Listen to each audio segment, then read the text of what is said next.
So we're going to start on our backs, getting our ribs to widen and circulation into our legs. So it's going to be this breath squeezing sequence in the beginning. I think of it as kind of a breath squeeze because it's with a prop that you squeeze. So go ahead and get near the chair that's right up against the wall and give yourself a little bit of space from your knees to the chair. And then you'll have a ball, or if you don't have a ball, have a block, and you'll lower back. And make sure that if you have anything under your head, it is a very small height. It's enough to give you padding, but not to give you pressure under your neck, okay? So if this causes you some difficulty in your neck, it slips back and forth, your skull, then you would make the blanket a little higher. And don't judge yourself if that's the way it works for you, then just make a little bit more cushion under your head. So as we lift up our feet on the chair, this might change how the circulation flows into your back and then up into your shoulder blades. When your feet are up, I'm hoping it brings some circulation into your upper back and your lungs. And then add the ball between the knees. And let's explore moving the arms so they're either out to the sides, then you might have some stuff in the way, but generally get the elbows to open, or they could be kind of extending back. So there's a little bit of movement already in the rib cage. So the center piece of the body has an awareness of opening up, whether it's widening or elongating or a mixture. And then as you assess the pressure into the ball, I want you to first be breathing into the abdomen. So as you inhale, the belly relaxes. And then as you exhale, you're going to squeeze into the ball. And then the belly might do nothing. It might just go back to neutral. Inhale, relax the grip of the ball and abdomen relaxes. And exhale, squeeze, abdomen releases to neutral. And I find this to become confusing after I get into it. First, very easy, inhale, exhale, squeeze, that kind of pattern. But then after a few times go by, then I'm focusing on if this is exactly what I want to do with my breath routine.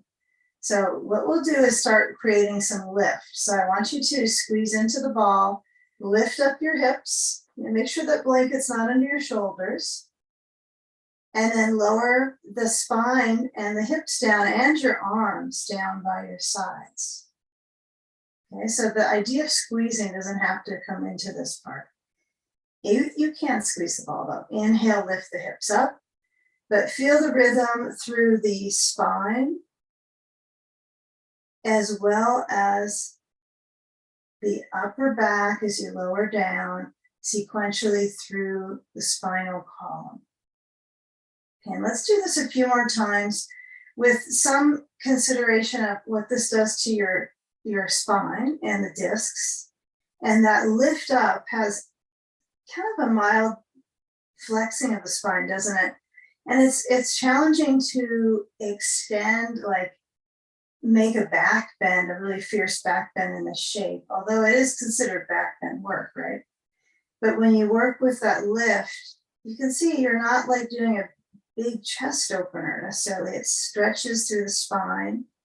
And then as you lower down, whenever you go into releasing back down, I want you to let the arms be down by the sides, relax the elbows, and then keeping the spine down, the pelvis centered. Almost feel like you're trying to press the tailbone into the ground and inhale, belly soft, and exhale, squeeze the ball. Okay, now bring the knees to your chest, remove the ball if you can, because the knees are holding on to it. And then what we'll take is keep the ball nearby. Take a block. You could take one or two on this one, but I'm going to try to focus on simplicity here and see if I get just as good of an experience. So one block is at the second setting across the back of my pelvis. And as you get used to where those landmarks are in your bones, you might notice, well, okay, this is like the upper branch of the buttocks, right, across. And then when you're here, can you just let the feet lift up, and as they flow circulation through the legs, feel the reach like you're almost aiming to point your toes, like the pre-toe point moment, pre-toe pointing. I mean, you might get a pointed toe out of it, but when the legs have that lift, there's a little exertion going straight up into the feet.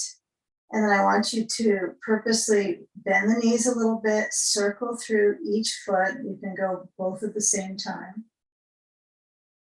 Take a few moments to circulate your feet. Let your arms rest by your sides, palms open. And then relax the feet and let the energy flow back down to the pelvis instead of trying to exert it up into the feet. We get the legs upside down purposely to reverse the gravitational pull on the heart. So resting your eyes. If the one block feels too small, you can always use two. You don't have to stack them. They could be side by side. And you could stack them as well. But first, get the sensation starting to monitor that, reversing that flow in the legs. You have to give it enough time to absorb to get the benefits from it. So it should be at least a minute, right, in this inversion. So about 12 to 15 breaths is a good measurement.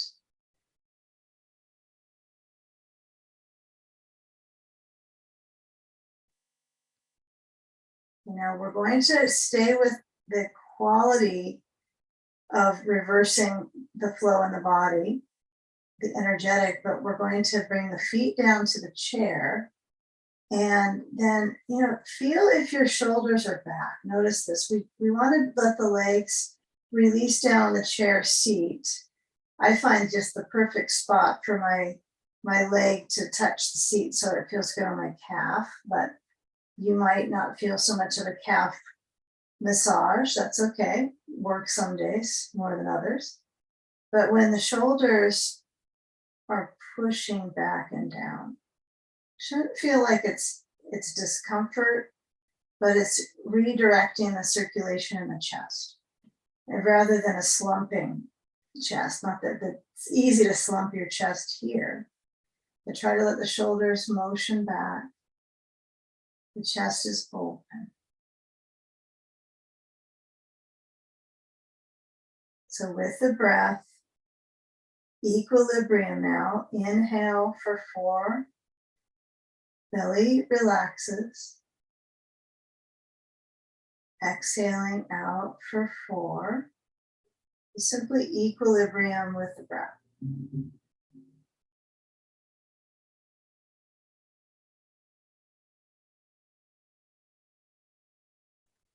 Now bring the feet to the edge of the chair seat and move them right next to each other. And then sole to sole of the feet, soles touching, bottoms of the feet together, knees move outwards.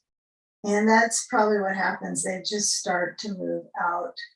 And then there's a stop, right? They hopefully are stuck together so well to the knee and the hip bones, right? That they're not going to fall to the ground. So you have all this muscular synergy right in the legs that hold this pose. So there's always further to go with the chair under your feet, this version. There's always further. So I find instead of butterfly movements with the knees, I try to sustain so the tailbone is onto that block. If this is just really uncomfortable, it could be for some. Here's your option. And I like both of these actually for different reasons. Take the block out, spine down. You could try both and see which feels better. The block might just be too much pressure. It's not you, it's the actual prompt. So you could try it without the block and just go, okay, this is maybe a little easier, I think. Something about that lift of the sacrum and that movement out causes a little more stretch, right? So this is a little bit softer. So take a few moments. Now this is kind of warming up the leg synergy for rotation in the organs and the spine coming out. So take a moment, whether your hands are by your sides or you decide to stretch them back and maybe hold the hands, interlace the fingers. You might do this, but keep in awareness that it's not about how much you can do or perform, but how integrated it feels, like you feel whole in the pose, not kind of broken up in different circulation channels. So make sure you feel kind of a nice channel of circulation overall, wherever your arms are. Okay. Now, before we come up, I want you to bring some focus scanning the spine, touching down. Now, if you have the block under your pelvis, then what you're going to need to do is remove it. So you have to first bring your feet side by side, knees up, push, lift the hips, slide the block out. And then we're all kind of on the same base with the floor. But notice how the very base of the spine has less pressure than the top. Okay, that's okay, because that's the area we want to keep stable coming up. So as you move the knees back into center, bring the legs straight up. Hands are down by the sides of the hips, feet flex, toes towards you, right? Still legs straight up. Now press down into your hands and shift the legs down so they go from about 90 degrees down to about, or maybe 60. Maybe that's too much. Maybe you have to go just a little bit down. But feeling the back of the pelvis, if it starts to kind of lift, it doesn't necessarily look like it goes anywhere, but you know when it's not touching down. And when the legs swing back up to 90, you can feel it centered, locked down in the pelvis. Inhale, belly soft. Exhale, legs stretch down towards the chair. Clearly the chair is the end, right? You don't want to go farther than the chair. Bring the legs back up, breathe, exhale back down. Now see if you can keep the legs really tightly together. And if your shoulders are popping up, then you have work to do here in this upper rib, solar plexus. You know, it's all this, the centerpiece of the body. Last time, don't do this while you're talking. A little challenging to keep the back pressing. And then when you come back up, bend the knees, just take an easy rock side to side with your knees, and then roll to any side you want to go to. You're going to face away from the chair. Come on up and take your blanket, and let's make it so the blanket's in this quarter fold. Okay, so I'm going to put the blanket back in front of the feet of the chair. And you might need two of these blankets, I suppose. I think we're going to try with the one quarter fold. So it has a little bit of height. It's not as high as a bolster, is it? But the nice thing about a blanket is it's mashable. It's going to give you a teensy weensy height from the ground, but it's better than nothing. Okay, but if you feel like it's too much on your joints, just get another blanket underneath you. Try to go blankets versus bolster on this. So I'm in a cross-legged position in front of my chair. I'm kind of close to it, right? So I could lean back. I don't want you to push your hands back on the chair seat quite yet. But we'll take a sandbag and we'll place it on the left thigh. So I have a simple cross-legged, as I mentioned. Left foot is close to the bolster. Right leg is crossed in front. And here's where it's going to be a personal decision on the knees. So what I want us to go into is right into a seated twist. So if this left knee is bothering you and it's too much pressure right now with sand and the knee bending foot towards the blanket, you'll simply take this choice with the left leg straight. Okay, so you choose. The ball under it's not going to be a good choice, just to keep this perspective. But here's where you'll decide. You'll cross the right leg over the left knee, right? So on the other side on the floor, besides the left knee. And you decide when you turn to the right to reach back to the chair seat, right? How close you want to end up being. Now we have to go back and forth perhaps, but the taller you are, the more likely you're not going to want to add a blanket, right? Because you'll probably plunk right on down to the chair. If you're short, you might find, oh, I need a little more oomph to get up, to get the chair with my elbow. But partially it's the circulation in the vertebral column that gets you that rotation and touchdown. So you can either hold that right leg with your left arm, kind of hold around the knee. You can hook your left elbow to the lower side of thigh piece right above the knee. And I would let your eyes, if possible, close from time to time and sort out the sensation balance between the left and right side of your body, because there's both sides that are being asked to spiral and spine spiraling.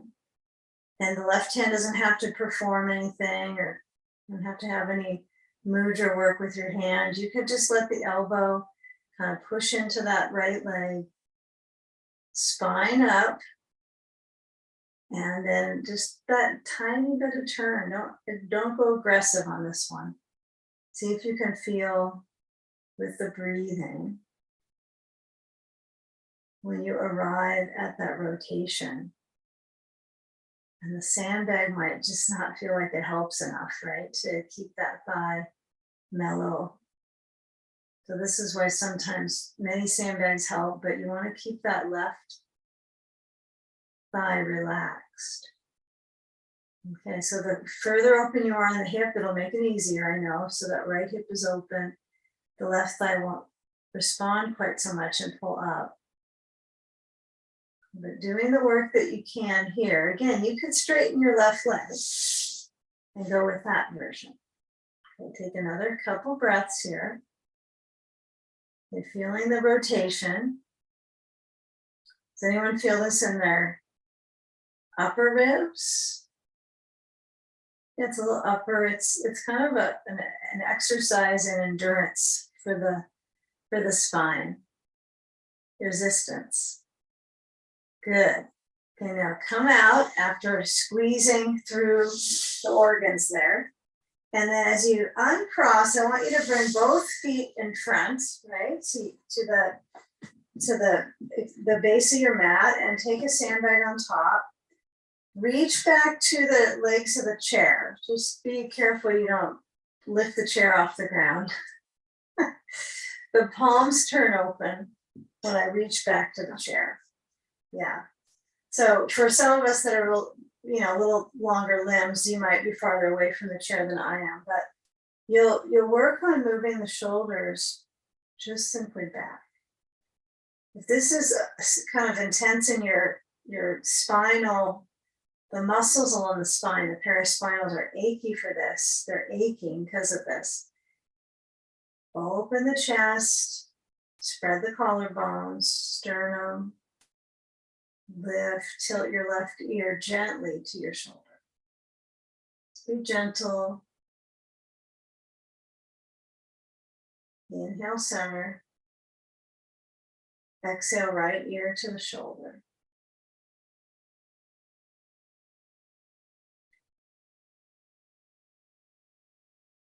Back up to center. Hands release. Reach to the sand. Let's try to keep it right, just step by step here. So I lift the sand, I slide the right knee out, point the knee out, the right foot to the blanket, sand on the right thigh, and then left leg crosses over the right. It's nice to do this kind of prim and proper pose to pose pattern today. Just see if you can kind of stay with the focus a bit. If you need to stray, that's okay. So when you have that left knee up, one hip is going to respond possibly a little different. So you might let the weight sink down. And you turn to the left, bring the right arm to that left leg. And if it's round in your shoulder to get that, that's what happened to me right there. My shoulder kind of sagged. So use your arm to kind of pull yourself around the corner to the left and the left hand back to the chair. So, kind of feel, so if I was to go forward with that, I'd have this kind of sagging shoulder, hand back, and then I could get out of it, but it's just not a responsible posing shape. So, feel that inner work, lift, good, stretch the left hand back. Now, as I hook the right arm to that left leg, I'm emphasizing, the reason we're using the chair, I wish we could always use a chair for a seated twist, is that I want to do my twist from keep in the pose, please. Unless you have to get out. But you want to keep the twist in the thoracic, so in the ribs. That's kind of simple to remember because the ribs are connected to the thoracic vertebrae, so you kind of know where they are. But the lumbar needs to stay really solid and stable, right? You don't want to crank on your SI joint. So when you turn, when you have a chair, you kind of have this midsection already rotating into it. So yeah, on one side you might go, oh, my bottom leg is so much more calm. So you can probably figure things out about yourself just by slowing it down, doing some postures, breathing, figuring out the left and the right side, the imbalances, just simplicity. So if the spine is moments of lifting and then exhaling, it could be no big turns, right? It might just be small rotation here. Breathing. Yeah, we're going to really get this mid-body corridor kind of ready to go before we get to standing today. So it's in tip-top shape, we could say. Okay. Now, when you release the grip on things, right, you might start with the chair, slide out, and then releasing the right arm. Now, we're going to keep a little bit of this mobility, but I want you to take that sand away. I'm not so sure I want to use it much more in this different shape here. Reach under to your blanket and then unfold it so you just have one, a little bit bigger of a blanket, big square underneath you now, so it's not a quarter full. So I just unfold it so I still have the pad that I'm on. Okay, so turn towards the chair and you'll take the right foot under it. And I think this is probably a better one for a ball. So if you don't have a ball, use a block or a blanket under your left knee. Blankets are great too. So I'm going to have you bring something under your left knee. So there's a little bit of lift for the thigh bone. If your knee is not liking this at all, just let the left foot be distant from the right leg. That's okay. It doesn't have to be jammed up to the leg. This is about getting this mid-body up. So this idea in a yoga idea of poses of having the foot touching your leg isn't necessary for some of these ideas today. It's hard not to do it though, because you think this is the way of the pose or something. So I'm going to try to find a position for the left leg that I can feel up with my seat. And then the right leg is straight under the chair to the wall, or maybe it's kind of lifted the foot up on the bar of the chair if you have one. The wall is fine though. I'm going to stick with the wall. And then let the right arm lift up on the chair and let it actually have a little lift. Maybe your head leans into your hand. Maybe you let the right hand hold the back of the chair and reach down. But either way, I want you to feel where that left side has some stretch. Sand could be on the left thigh or not. Yeah, I'm just choosing no sand just to see how I do with keeping my sitting bones down. So when the left arm goes up, or maybe it's behind your back, you lean in a little further on the chair, maybe try to approach farther down the seat of the chair, and maybe let your eyes close. And sense now the circulation that spun from the spinal column in the last detailed pose with the twist. Now it's a little more of a side reach. Yeah, if you're shorter, this is a little more challenging, I find, to get up into the middle. If you're taller, you're going to be already a little higher up into your ribs. So us short people could always use an extra blanket, more padding under our seat to get us higher. Okay, so keep it simple here. Just take another few moments with the side reach. Arm could be up and over to the wall if you like to get just a little more detail. Okay, now the key here is just a few, about 30-second rotations. So I want you to push into your right foot, reach the left hand down to the floor, let go of the chair with the right hand, right arm, and bring the right hand to the left leg.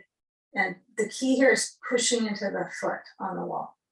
So I don't want you to focus on too much twist. I want you to keep that right foot pushing. And if your toes are turning in on the right foot, you might do yourself a favor by looking down to your right leg, maybe peek under to the foot, and be sure the toes aren't turning in or the whole foot's not pivoting in. So they have that stability in the leg parts. Sure, I have a better word than leg parts, but. So when you rotate the leg landmark, okay, now turn back to the chair. Okay, sit back off the blanket. That is what I mean, not on the blanket. Bring your feet up to the chair. Okay, you can still see me in the view, I think. All right, now hold the underbelly of the legs. Sitting on a blanket won't do any good on this one. It'll just be harder. Okay, so hold the undercurrent of the legs. Feel, this is halfway to boat pose. I mean, like the energy of boat. This is kind of a boat pose, but the energetic cycle in the body needs a little more kind of energy current. Needs a little more charge. Okay, something I'm familiar with the last couple of days. So when you hold on to the undercurrent of the legs, you could stay with your pose like this. You don't have to get your feet off the chair. This might be good for you. But those of you that want to lean back and get the feet up, the key though is not to tighten up the leg part. So I'm going to lean back. I'm going to try to avoid rounding. This is a no-no, big X on the screen, this. So I'm holding the back of the legs to lift up and extend my spine. And then maybe my feet lift up. I have no interest in how they look.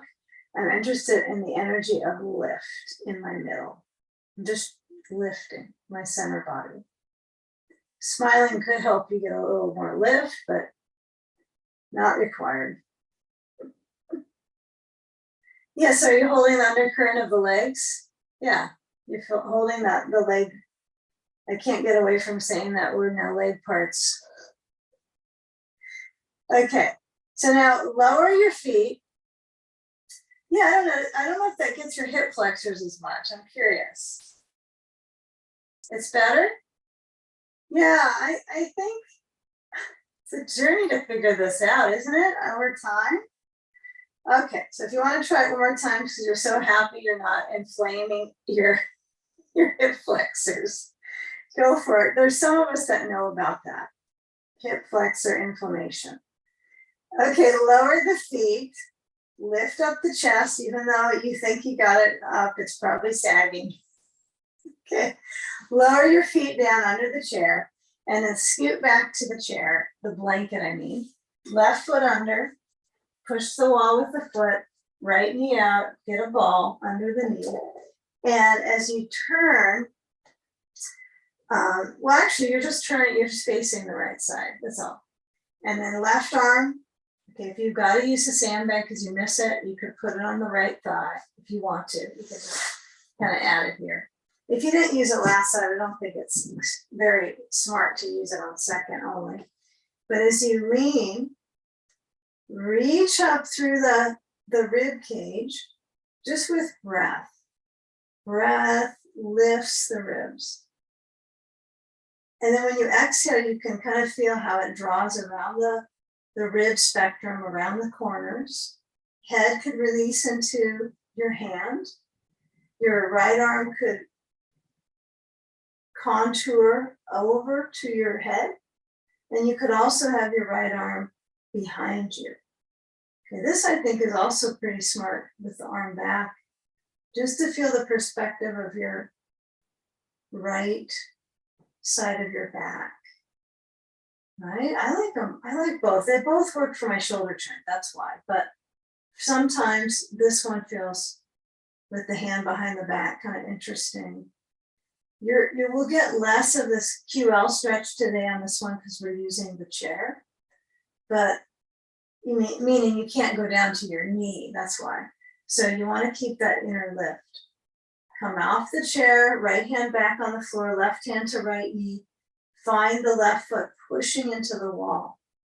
Now, if you notice your hip flexor or the top of your thigh gets a little bit inflamed because of that action, try to feel the underbelly of the left leg press down to the ground so you're stretching the whole unit of the leg. Push. So you're not engaging your hip flexor as much to push into the foot. This is like a trip to just try to figure this leg operation. And it take a lifetime to figure this out. Okay. I'm looking up at my wall and I have a big picture of a monarch butterfly. I'm thinking maybe that's what I'll be. From these leg experiences to something like that. So as you rotate, you feel the turn through the spine. I feel the muscles kind of packing around to figure out where to rotate. And inhale, take a nice full breath, keep an inner lift. You don't have to lift your chin. And then relax the grip with the left hand. And now let's remove the ball and we're going to take a rotation away from the chair. So I want you to take your bolster and we're going to do a Sphinx pose that to me, it's a new version. Okay. So you can just leave your blanket where it's at, but what I want you to do is, it's different. You're gonna go down to the bolster with your elbows on it. This is the key, elbows are on the bolster. You're gonna lower your hips straight down and your elbows are down and the waist is lengthening. So the thing that you're not doing is smashing the chest into the bolster, but you're not this way, pushing your chest down. If it's too much for you, you're fatigued, and your shoulders aren't able to hold you in this position or your back is feeling too tight, you can always come down to Sphinx pose with the bolster straight under you.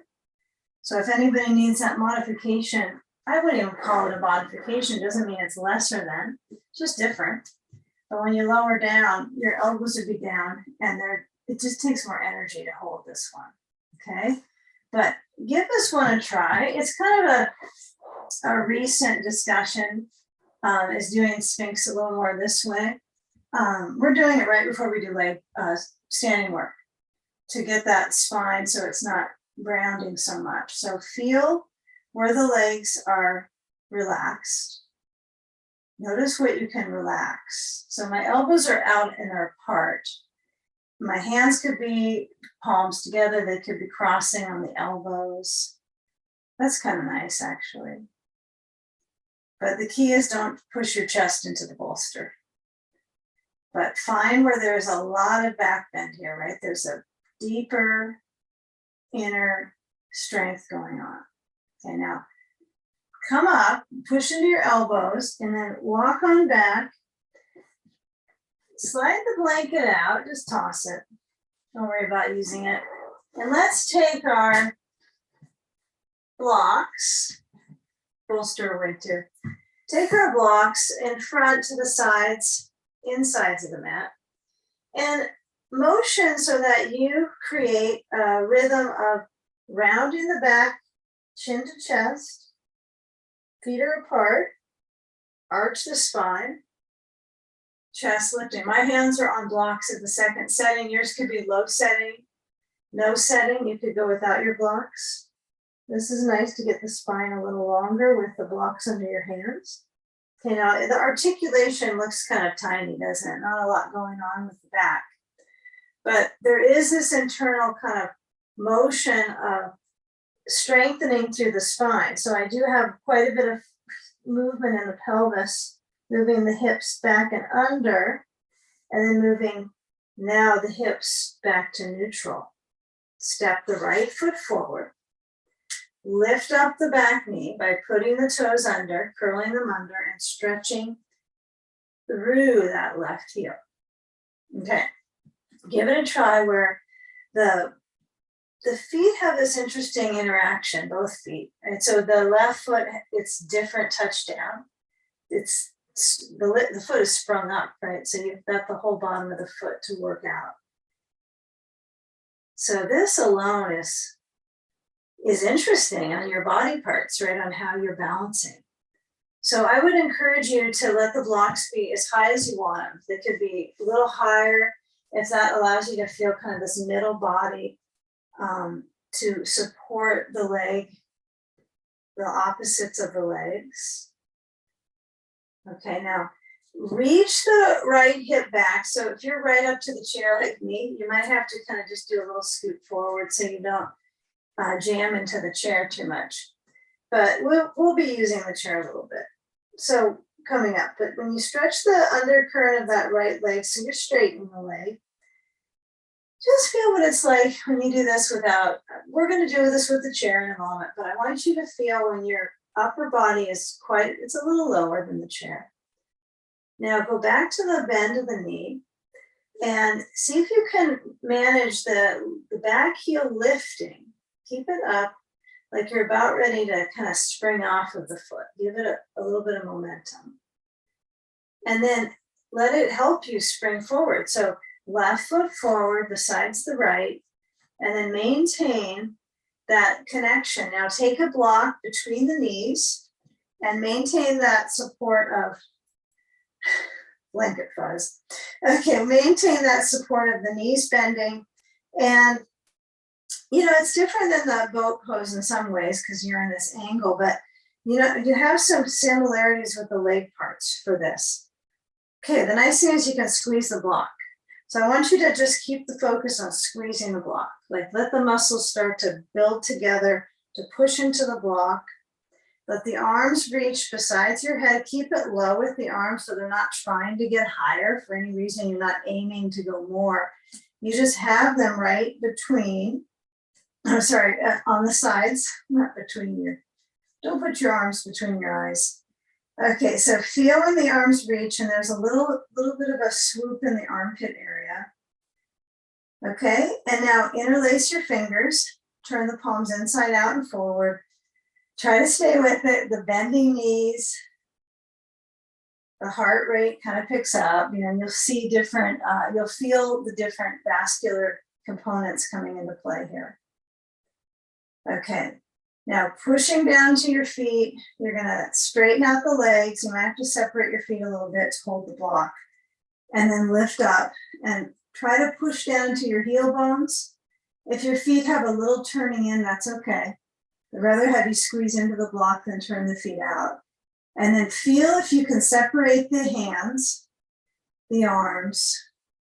Press down into your feet. So I want you to feel the buttocks move down to the heels. I know they're not touching the heels, but it's a terminology right used in Iyengar yoga a lot. Buttocks to heels, right in down dog and poses from seat to heels, focus, pressing. Press so much that you can easily stretch your arms out. Open the chest. And then just let the arms dangle from the shoulders. Bend the knees.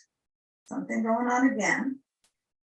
Arms reach back, airplane wings, and then lower down and grab that block and place it beside your right foot, or whatever foot you took the block from, And then we'll take that right foot to step back and manage the movement of the left knee above the ankle. It's going to feel like a higher lunge now because we started from standing into it. So extend through the back heel, and you might lower the knee a little bit. You might feel like, oh, this is nice to have this surge of leg power.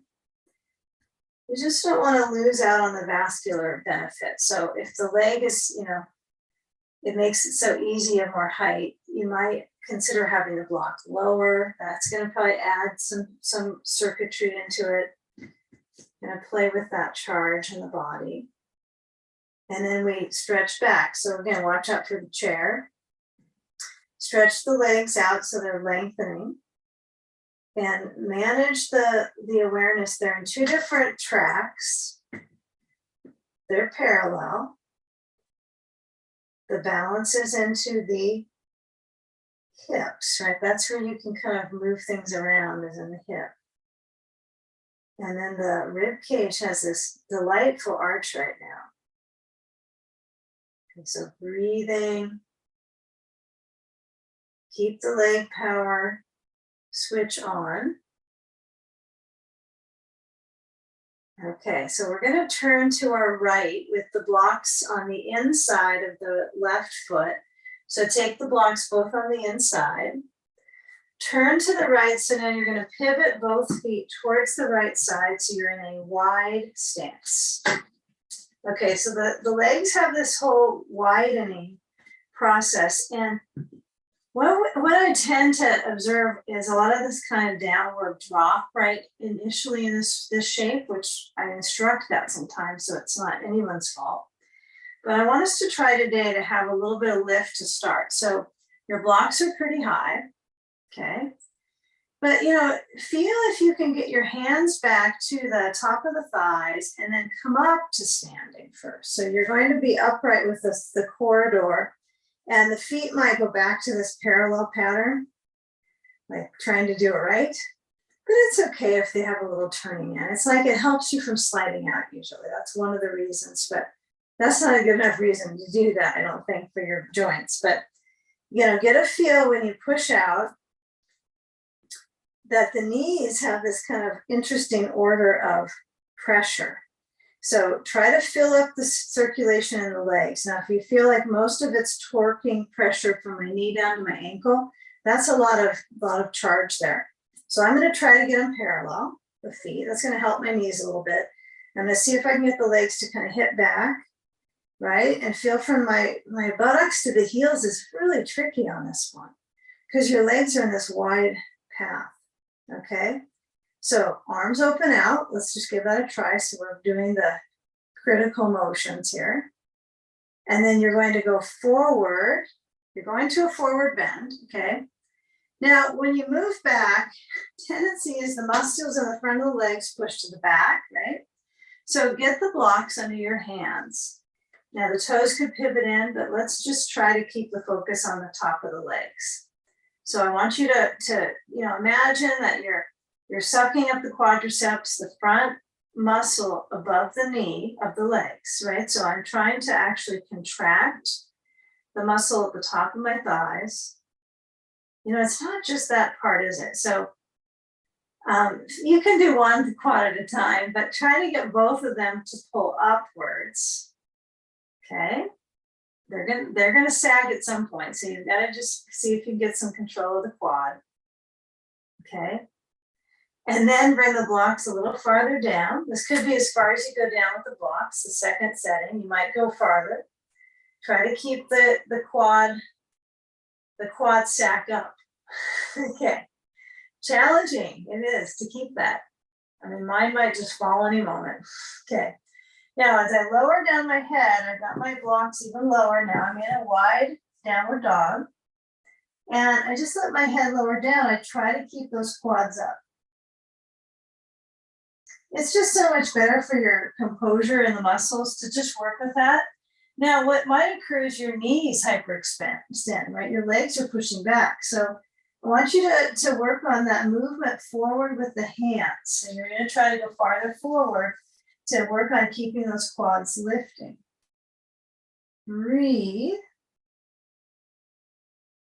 Okay, now your quads could relax and just kind of see what happens with your shoulders. Just notice if you kind of let things just sink and not hold, your upper body might just kind of drop, which might seem flexible for you, but not a good stability move. So when you do slide your blocks back, grab them, pull them back, lift, and take the hands to the chair, turn to the right, to your chair, and let's take a moment where our right foot is a little bit back from the feet of the chair, meaning you're standing in front of your chair, you're not under it with your right foot. And I want you to try to just use the hands, watch out for the wall. You don't want to hit your head against it, so be far enough back. If you're really tall and you need to move your chair just a little bit back from the wall, that's fine. But I want you to feel where the weight goes forward on the right foot, and you're going to lift the right leg up and try to square the hips a little bit here. So this means not a half moon pose. We can't do that on a full moon anyway, huh? So levelize your hips. Now, if the left leg is trying to kick up higher, keep it low so it's in your peripheral vision when you look back. You can see it. Okay? As you bend the right knee, you're going to step the left foot back. Now they're in two different tracks. Okay, now push down through the ball of the back left foot. Pivot that foot out. So you're getting ready for a warrior pose. So that would mean the right foot is parallel. You can slide your right foot a little farther forward, but just use the chair for the hands. Let that be helpful. And then as the knee is just above the ankle, bend the right knee, lift up the arms for a lift of the rib cage. Inhale. Let's keep it simple. So we're aiming towards, we're focusing on movement of the bones towards the wall. So that's our reference, is our wall space. Okay. I like the cue of putting the thumbs under the armpits and lifting up. I always like that cue. Banker's pose. I used to call this one banker's pose. Suspenders, you know. But you want to feel that this area doesn't just drop and droop. So sometimes, you know, tickling your armpits isn't a bad idea. But when you have that lift with the arms, it's not as meaningful for me personally to get my ribs to lift up. There's so many ribs. It's not just here, and it's all the way up here. You kind of forget about the ribs at the top, the little thin ribs. Okay, now manage the weight into your feet. And then as you bring your arms forward of the chest, turn left, right knee still aims to the wall. If this is a short stance for you and you want to go a little farther out, that's fine. A warrior two should be pretty wide. But feel where the arms are open. Try to have them a little below the level of the shoulders today for ease on the heart. And then bring the waist back towards the wall. Lower the hands. We're going to take an upward facing dog with the chair. So hands hold the sides, lift up the back heel, stretch the right foot back, and then lean towards the chair and stretch the torso. If this hurts your wrists, you can come down onto your knees and still get the lift. This is fine. Okay, so some of us, this isn't fine because it doesn't feel good on the knees. So it's either going to be one or the other. Wrists or knees, huh? Get that length through the torso. You're still with it. It's a little bit of a vascular workout today. Okay, now come back with the chair dog pose, right? Hands are on the chair seat, palms down, firm on the seat, hips stretch back, head between the arms. This feels almost like our first nearly restorative setting. And lengthen. So think of this as a break, even though it's a big stretch. Let your head release. If it's really dangling down, you might want to feel the property of the arms and the tone, holding your back muscles to keep the neck long.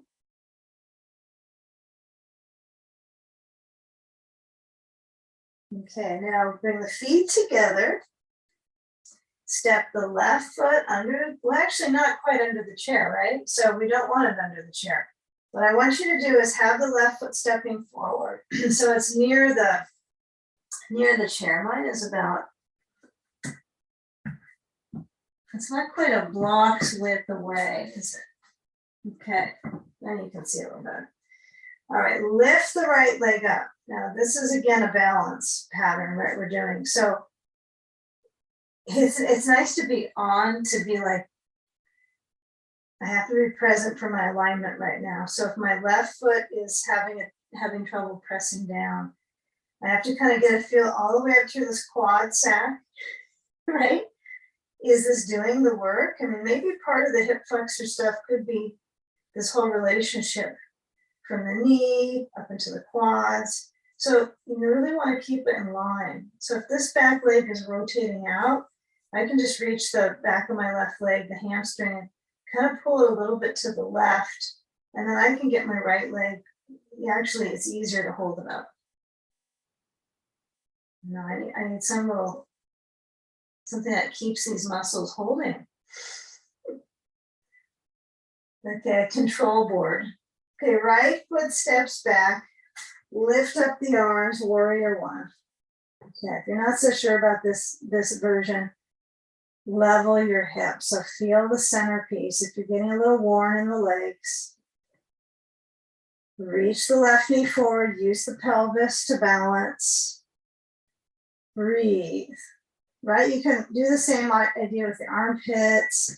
You can hold the waist, not the ribs. You can do waist and try to aim the navel towards center to the wall. That's key. You don't want to pivot quite yet.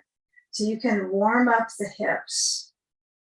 Okay, bend the left knee, get a nice strong hold. Now, I'm going to do this side, I'm going to do with hands onto my hips to start. So when I turn to the right, I feel my feet in a wide stance. I have my back foot toes turned in towards the wall. My left foot is aiming towards the wall entirely. And this undercarriage of my left leg is slowly starting to shift circulation towards the undercarriage of my thigh towards the knee.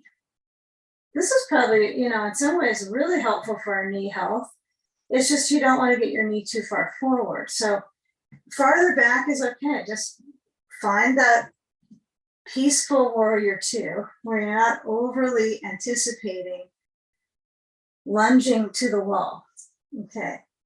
And you might feel when your left foot is towards the wall right now that the hips, so you have this back hip stretching as well as the left hip. Although I don't necessarily calculate this as hip stretch, but it is, right? It is the same kind of hip stretch you do on the floor, doing inner hip. So just a different way of doing it. You're having to hold everything. Holding the muscle, belly. Take a moment here when the arms are either open or the hands are at the waist. Breathe. It helps. Okay, now take that left hand down to the seat. Right arm reaches down. Let's give a try just for a moment of getting a feel of that right foot behind you. The heel is up. Now I want you just to step down to the right heel. So push back and down through the ball of the foot into the heel bone. And feel that the left leg, lifts back and up like you did earlier, but the foot is a little farther back now, the right foot, the bottom leg. And see if you can turn that left hip open so you can anchor down from the pelvis into the heel bone. And then just swap the left foot down and switch sides. So step down to the left foot, lift the right leg up, straight back behind you with the heel. Good. And then pivot that right thigh open, keeping the hands on the chair. That's the key here. Whether you want to do fanciness or not, you could fancy it out if you feel like it. Okay, now pivot the right foot down and lower down through the feet. Sitting bone, right to heel bones. Do just kind of a half dog pose, half chair dog. So you let the head release, the knees bend. Okay, some people will call this more of a starting to get to standing child's pose. Right, it's releasing the back. Okay, now shift forward. We're going to move the chair off of the practice station. So move your chair aside. And then let's take a seat on our mat. And we're going to move into this kind of blend here of soaking up what we've been working on in the standing world. So take a blanket stack behind you. I would give yourself some time to kind of get from that standing sensation to the seated, getting your props set, maybe drinking some water if that's helpful. from what we were just up to is pretty invigorating for the muscles. So take a blanket stack behind your bolster. Okay, and then we're gonna have our block. Let's see, I want you to have one. That's enough for this first one. But when we turn, let me think what my sorting of thoughts are. Have a ball between the knees. Have your sandbag nearby too. And lean back on the bolster. So your elbows are down. And your work is now, you might even put your kind of your pinky finger just at the hip, just that slot that's from the thigh lid to the hip bone. And you want to like press that down so it's not rebounding up right to the psoas and the hip flexor, and squeeze into the ball. I remember in the beginning we did that belly, that's ball squeeze belly movement. So inhale, belly full, and exhale, squeezing. I lost that track. Relax the grip, belly relaxes. Exhale, squeeze. If you have to exert the exhale to know you're doing it, that's okay. Inhale, relax the grip. Exhale, squeeze. Okay. Now, see if you can keep the chest lifting. I know that might not be exactly what's happening. And then relax the grip on the ball. Hopefully you were squeezing it. And I want you to take the block under your pelvis. So you're going to slide the feet closer towards your upper legs. Lean back on the bolster. Place the block under the pelvis. I think I'm not close enough to the wall now. Okay. I actually like the wall to my feet for this one, but it doesn't always magically occur. So I've got my bolster and my block connected. Okay, my block is flat. My bolster's under my ribs. Ah, it feels so good. Okay, take a sandbag on the front of the thighs. Take some time. If you're not set in the way that you want, not everyone likes a wall under their feet for this one. I know it's not for everyone, but if you like that touch of the wall, you know, sometimes letting the feet relax out might be better for you at this moment in your session versus this energetic push. But if you can open up the front vine of the rib cage and let that release, this whole end pattern might be nice because we're going restorative here. So if you can feel just this little tango of energetic, maybe pushing the wall with the feet. And then at some point they'll dissipate because you get tired of trying. And then let the inside of the body really feel that it absorbs the practice now. And you notice what you've been doing has been active. And now you absorb that energy, the heart rate calms down. Feeling the front body. Relaxing the face and the jaw. Shoulders heavy.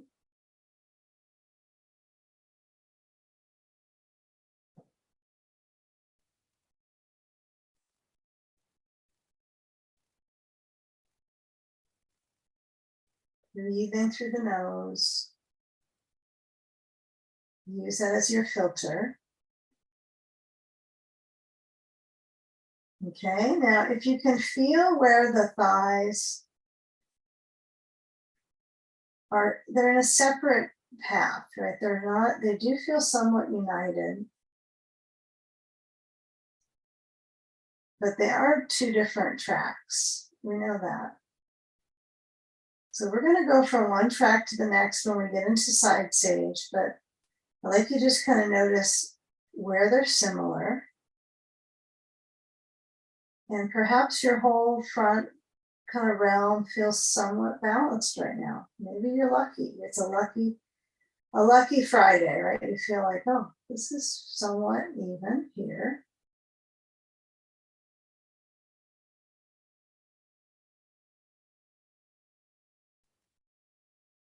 You know, I want us to try to move into our side sage with minimal of hinging at the hip joint. It's not impossible to do some of that tracking. And so I want you to try that. So you'll slide your sand away. You can't get into side sage like with the hips straight flush and that from this position. You have to bend some things. But when you do slide your block out, see if you can just bend at one leg and kind of switch out the block. You're going to probably want a ball coming out for the next one. So when you let that left leg straighten out, because you've got to somehow get yourself momentum-wise to get rolling. You got to bend some parts. So feel when the right leg bends. Now this is maybe too technical. You might not follow this idea. That's okay. But feel when the right knee bends, and then you're going to roll to the left hip. So I'm propelling and rolling, so this right thigh is bending. And then I'm going to lean into this left, onto the bolster. And I'm going to slide the ball on the inside of that right leg, and the left leg is going to bend, right? So I'm switching the bend reach. Not to say your right leg doesn't have some sort of curve, right? Because I want to create this curve contour into the joint. So reach through it, get a sandbag if it's not inconvenient for you. If it's too inconvenient, you don't have to have one. Okay. Again, it's not required. Now, when you lean over, if you are used to a block overhead, another prop you have to get. If you don't want to use that today, you could see if the right arm could steady itself, either on the side of you, on your bolster. It doesn't have to be this extra energy of pulling things. It's up to you. If you want to have your block overhead and your right hand on it, that's completely good. Okay, but perspective is focusing on the side. So let's come into the still point of the pose. See where you manage the circulation through the shoulder, through the chest. And gather your attention on the even rhythm of your breath. Weight of your head relaxes. That's pretty key here. If you're holding with your neck, it could be the one area you have to bring focus to letting go.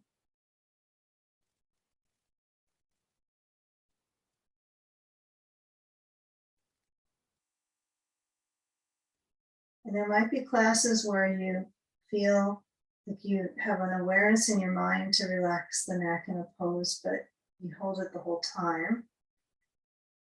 And then realize in a split second you were not letting it go. So give that the focus, is just to let it go.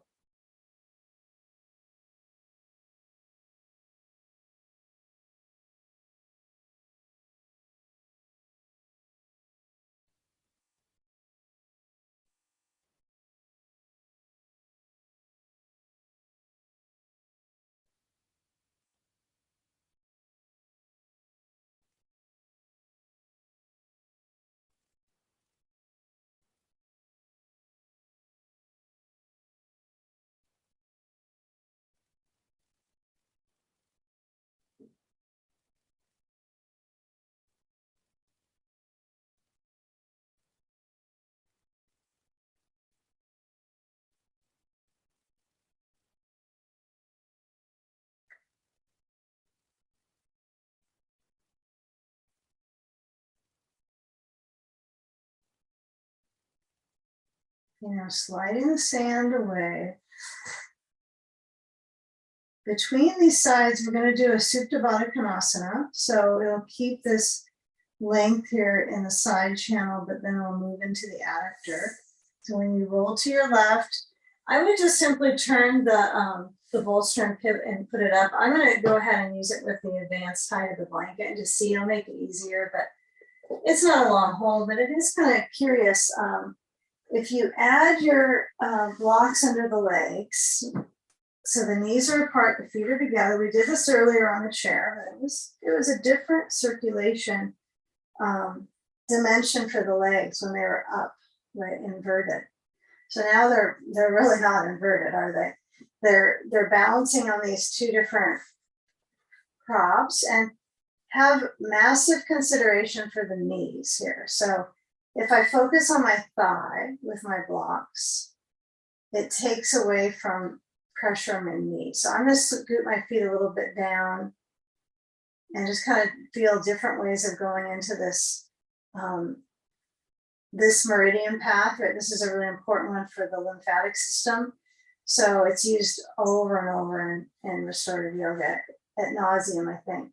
So the thing that we want to be careful of is not having the knees attempt to touch the ground as we get older, mostly because of the anterior, right, SI joint. So, and that's going to affect our hip flexor. So you might feel like a little levity is good here with the legs.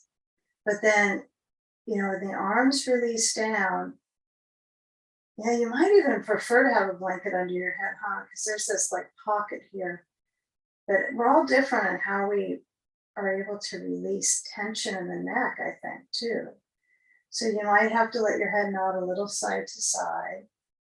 You might put your fingers right at the brainstem and see if you can jostle those tissues a little bit. Some people will use a ball here under their head on that neck area to get some length. I think this ball is a little too big for that with all the stuff under my back. I'm not going to try. I don't want to cause any disturbance in my neck more than it already has. So the shoulders are pushing back. You've got a little effort going on. Release the spine.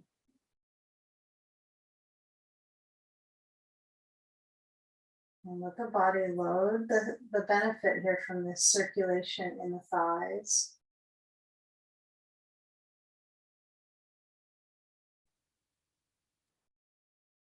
Abdomen soft.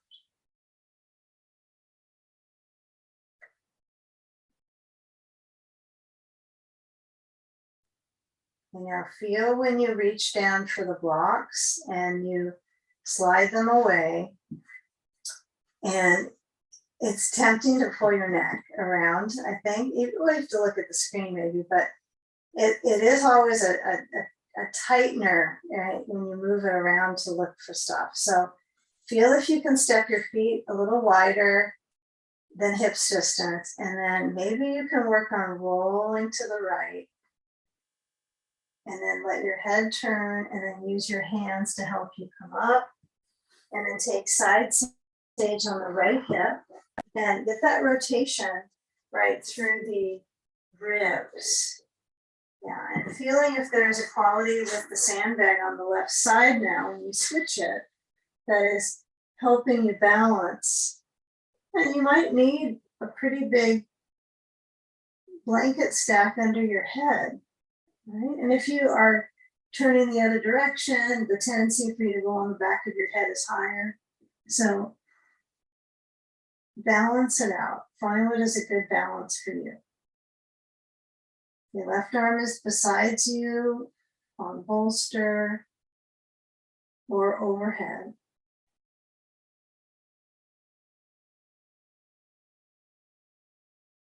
Okay, feeling where there's range of movement from the legs into the torso.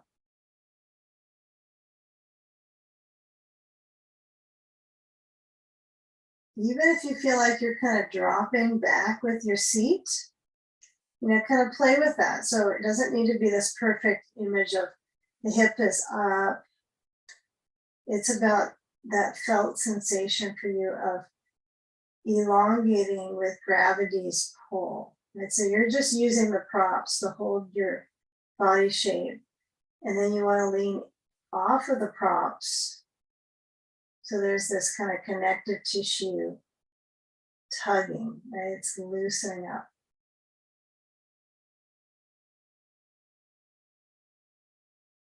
I mean, you know, if you don't have a massage, right, you can do this kind of work real slow.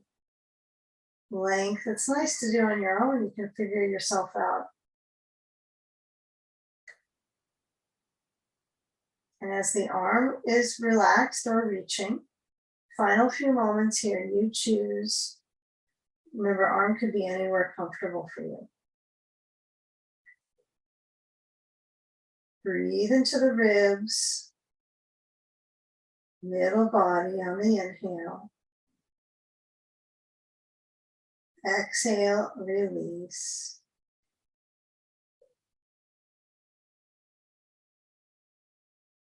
Okay, feel when you are rolling to that right side. We're going to keep on one more floor crossover pose. So when I take the sand over, I'm going to bring the left knee down, and then as I come up to my hip, I'm going to take my bolster to the right side of my mat, turn center, and then get my blanket. I only need one right under my head. I think this is a good one for a quarter fold blanket. You don't want it too low because you want to think about the anchor of the hip here. Now, when you lower down, you're going to need your ball and a sandbag maybe, but the right leg is reaching. So I don't want to get too close to that wall. And my left knee is bending, okay? But then they both bend, right? So I just let the right foot relax. I pivot my weight on my hip over to the right. We just did a balance of this position a moment ago in side stage. It's just that this leg was farther back. It's not that much different. Okay, you think we're doing a bunch of different things, but they're all kind of the same. So you take the ball to the sacrum. And it's a different circulation, right, into the muscles and the organs. It just changes a bit. So the key, I think, here is the chest opening. I'm finding this is where I get a better pose. So if you add your sand, remember if you got some discomfort in knees, sometimes I put the sand closer to your knee than farther back. It usually protects it, unless you have like a, something different going on with the knee. You can't put a sandbag on it, that's different. But as you open up that left side, it goes straight out. It doesn't go back with the arm or down. It really has to be kinetically out from that solar plexus, that reach open. For some of us, we might think sternum straight open. I think kind of up at my rib band is when I'm trying to turn to the left. And the reason why is that it's always further to go. So there's always more to do with that. And as your head rolls a little to the left, find what's comfortable. Some people I've heard prefer the head going the other direction on this for the neck stretch. I think that's actually pretty nice, but it's not technically taught that way usually. It's opposite rotation of the upper spine with the leg. Give a few slow, deep breaths. Right hand is wherever you're comfortable. Maybe it's on the body, just feeling the movement of breath.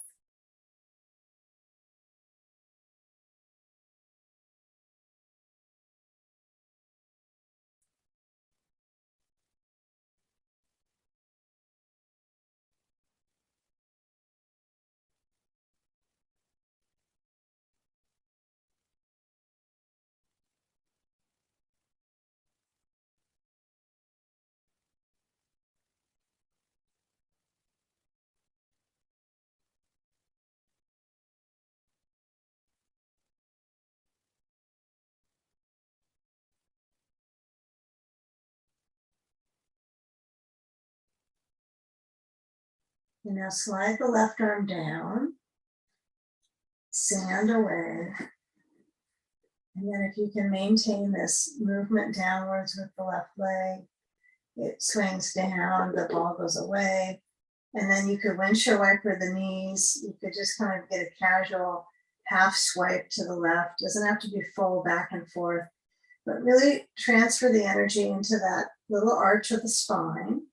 And then center your hips, maybe move them a little to the right side of your mat and move the bolster to the left side. So it's in a side yard off of the mat. Okay, now the left leg releases again. You can start with this rotation from the get-go. So you're feeling, it's different on your back than when you're standing or sitting, getting the rotation. It's so much easier because the spine has already found its line, lying back. So it's kind of a natural way of doing the twist work. And as you kind of wring out the organs a little bit, you're going to add your ball maybe to the sacrum area, kind of more gluteal fold, and then your sand option, completely optional. Some feel just better without it. So it's definitely, I've heard of all.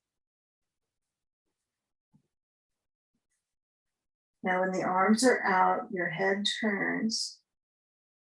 Yeah, feel both directions. Notice what movement is satisfying for the neck. Maybe no movement is best.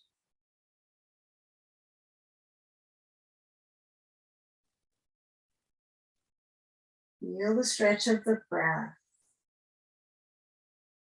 Alternate. Keep charging your battery here. Breathing slow. Exhaling completely.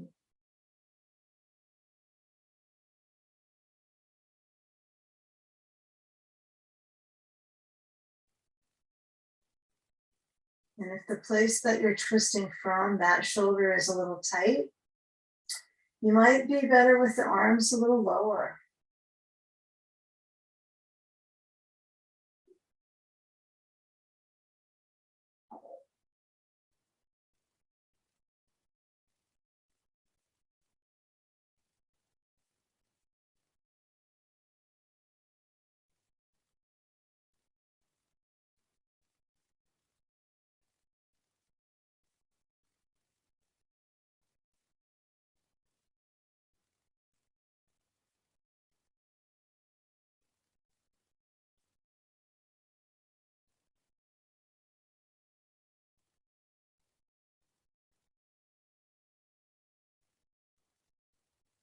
And you're feeling where the movement of the breath is motioning from. If it's feeling like it's really isolated in this rib pockets, it's not in the hip socket, it's in the rib pockets, haha.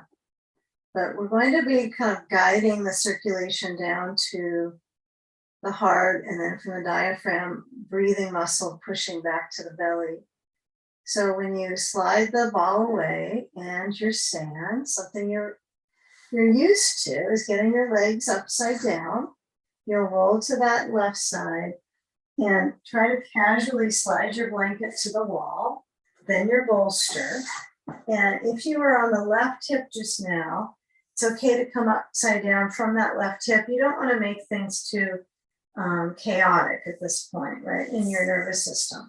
So find what's simple. You'll get back to balance, and then move your hips right up to the wall so your seat is at the wall. If you're kind of pushing a lot with your fingers here, it might be, overexertion. So it's almost like you have to unlearn the tension. So hunker down and roll. You want to get in a cannonball shape to swing the legs up. And I've actually found the very best way to get the legs up the wall, I played with the other day, was to do a somersault right into the bolster. So you put your head right next to the bolster and you roll up into it. And it's a little intimidating at first to try, but then it's addictive because it gets you right to it, right smack when you need it. You just have to be a little playful. There's not a lot of fear of doing that, but I just read about it enough in textbooks and thought I'm just gonna start working on it. So you can put a blanket under your head and do that too. I'll demo it sometime.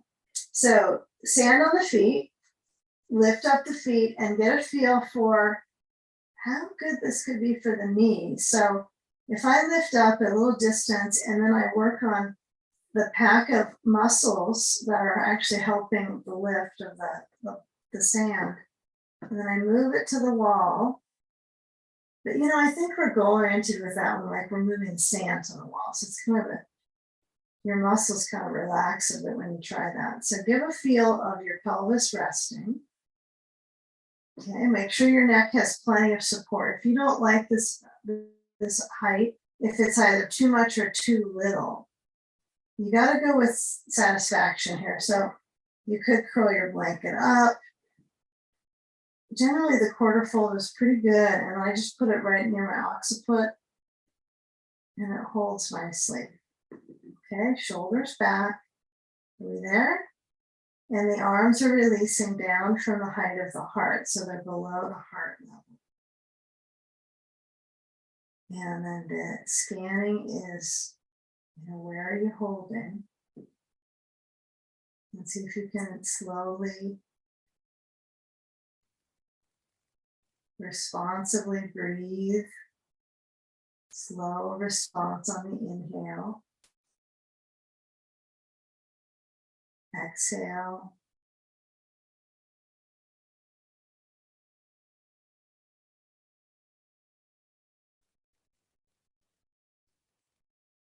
And just feeling where the circulation is in the core. So this being really our final pose, reversing gravitational pull on the organs, so it's resting the organs. And it's just moving the muscular breath. So we have to strengthen the breathing muscles by doing this. So give that a try. Let the abdomen be relaxed, and when you inhale, it's moving against, right? The organs are pushing to the diaphragm, and it's having to go against that. Daytime, in your habits of standing and sitting, it just sags down, right? It drops pelvic floor, prolapse happens, right? So this is the opposite of prolapse, so it's a good exercise to do just to get upside down. And then as you exhale, then the diaphragm's even more happier than in its daily habit, because it speeds up and lengthens the exhale naturally. Just feel that for yourself. Feel the inhale, the tug of war, the organs, the tug of organs, and the exhale, it just lets it go. Yeah, your organs get a little bit of a bounce back here.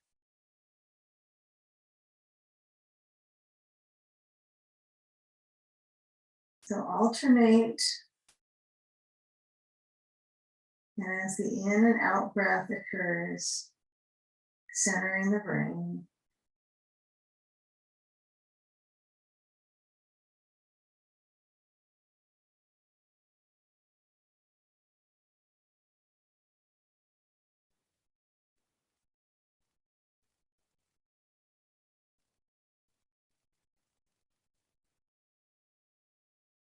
Now, feeling when you reach up into your sand, how you're pushing with your body. I mean, are you pushing through the groins and the organs, or can you isolate that? So you have to be a little tricky with the movement. So all the work you did in the middle doesn't just get tossed away in the nervous system. So that soothing work, right? You want to keep that going with the muscular motion of the organs. So I would just do a little knee bend, so that drops the circulation back to the pelvis, opposite of prolapse. I mean, we all usually it's just a snap of movement and it's back to tension, I know. So just try, we're only human here. And then move your feet away from the wall, and then bend through the knees.